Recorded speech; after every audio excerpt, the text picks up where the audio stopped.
All right, I'm following this.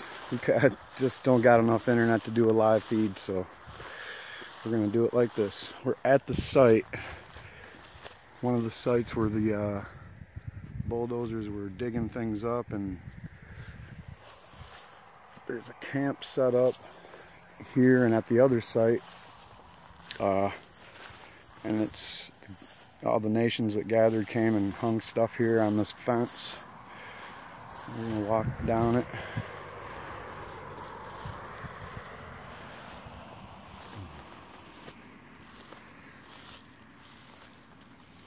We was down at the other site just a minute ago, and we were told we could take pictures on the east side of the road because the west side of the road was the sacred land. So, but I guess there was somebody at the campsite, so we couldn't take pictures because they didn't want to get their picture taken or whatnot. So we got a couple, but we probably won't share those.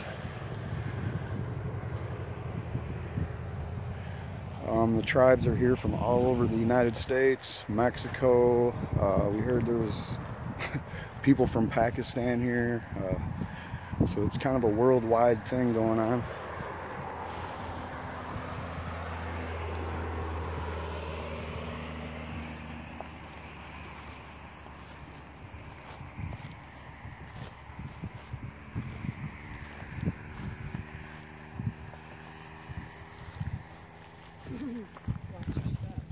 Yeah.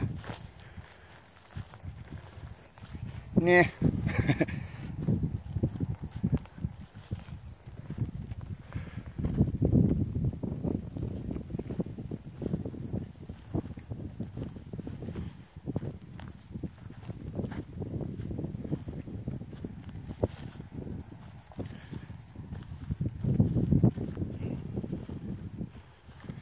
Yep. It's a good thing that you know, Native Americans around this area, and I mean, this is a stronghold of their sacred lands. If it wasn't for them, this DAPL thing would just be going right off without a hitch. So the whole world needs to thank these people and needs to join and stand with the nations that have come together.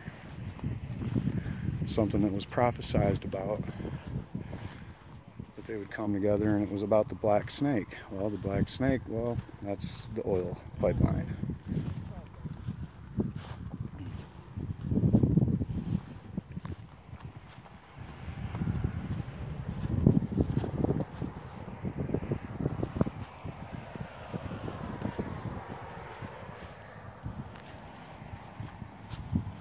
A lot of people from Michigan here.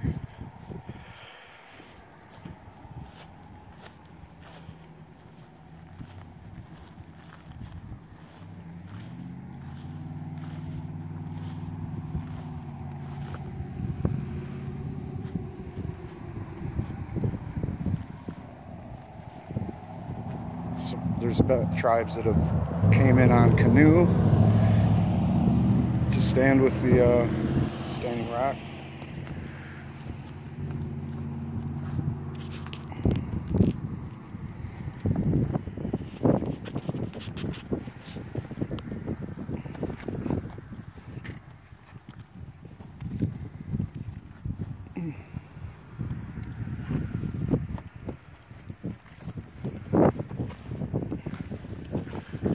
See the people have tied bags with sacred stones from where they're from, putting them onto the fence.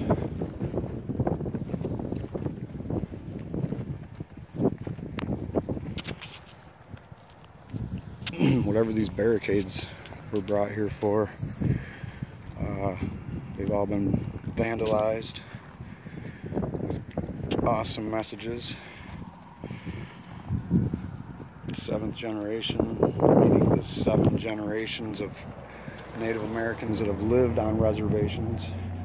They're on, there's 7 generations now.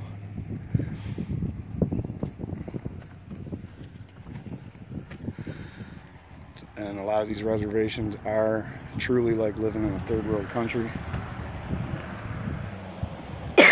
Something a lot of people don't know. I mean, you don't really get the right stories depending on where you come from and what your background is. Unless you are somebody who has lived on these places, you don't know. There's some tobacco. Everybody ties the tobacco bags.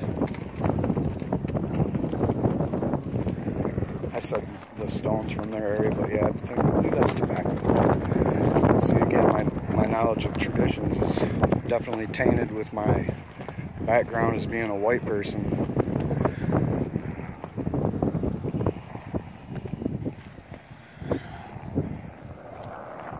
Here's the gate to the road coming up.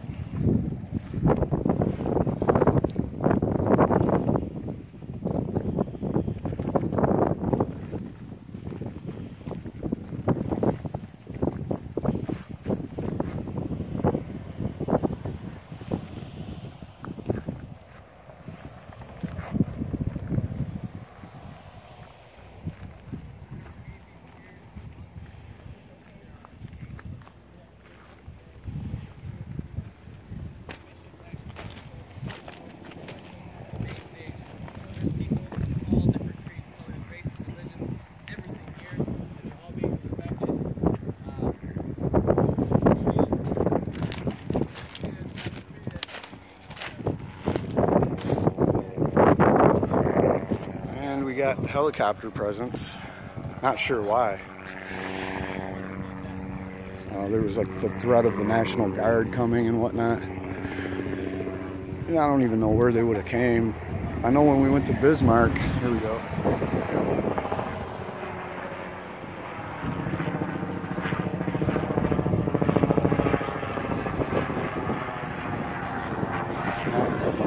Can't tell if it's a cop or what. It's a green helicopter.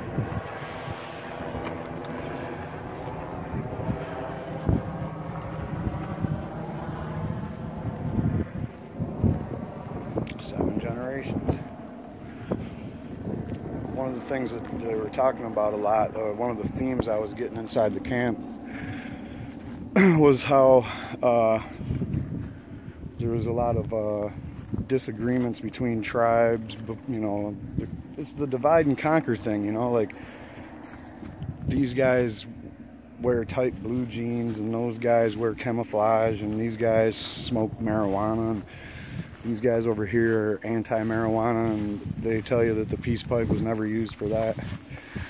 And the tobacco this, and I don't know, it's like the divide and conquer. But here, they're dropping all those little whatever differences that people have in culture, because we're all the same and we're all being threatened by this. And other water threats to clean water everywhere. A lot of people, you know, seeing that we're from Flint, and right away they're like, well, wow, you know. So water being threatened is the main theme of this particular protest. But it is, it's an all-encompassing thing. All right, I'm going to end this as I see about going up into the site.